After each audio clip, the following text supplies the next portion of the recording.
চিনি এবং তাকে আমি বনগাঁর এমপি প্রার্থীও করেছিলাম। একবার সে জিতেও ছিল, পরের বার বিজেপি মিথ্যে কথা বলে মিথ্যে ভাওতা দিয়ে তাকে এখন কি একটু ল্যান্ডপোর্ট টোট করে একটু পরিষ্কার হয়েছে, কিন্তু একটা কষ্ট হচ্ছে, যেটা আমি শুনেছি আমার লোকাল রিপোর্ট, মুটেওয়ালা যারা কাজ করত এবং ছোট ছোট গাড়ি, তাদের একটু অসুবিধে হচ্ছে, যেহেতু ওই ল্যান্ডপোর্টটা দিয়ে বড় বড় গাড়ি চলে যাচ্ছে।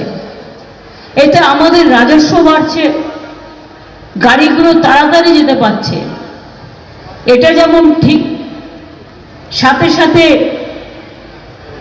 40-50 হাজার মানুষের কথা আমরা তো উড়িয়ে দিতে পারি না। আমি নির্বাচনের পর বিশ্বজিৎ যদি নির্বাচনে জেতে, আমি আপনাদের কথা দিচ্ছি, আমি বিশ্বজিৎ, গোপাল, নারায়ণ আর মমতাবালা ঠাকুর আমরা একসাথে বসে এমন কিছু সিদ্ধান্ত একটা নেব যাতে এটাও বন্ধ না হয়, অথচ গরিব লোকগুলোকে কাজে লাগানো যায়, তাদেরও যাতে কাজে লাগানো যায়।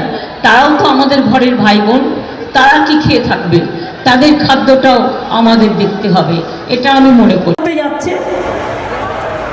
তো একটা পরিবার বলছে, জানেন তো আমি একটা বড় বাঘ মারছি। তখন পরিবারটা জিজ্ঞেস করেছে, এত বড় বাঘ, তার ল্যাজ কত বড়? বলে 12 হাত লম্বা ল্যাজ হইব। 12 হাত লম্বা ল্যাজ মানে বুঝতে পারছেন, আমার স্টেজের থেকেও বড় ল্যাজ। তাহলে বাঘটা কত বড়? মাঠটার সমান। তখন ওর বউ খুব করে কেসেছে।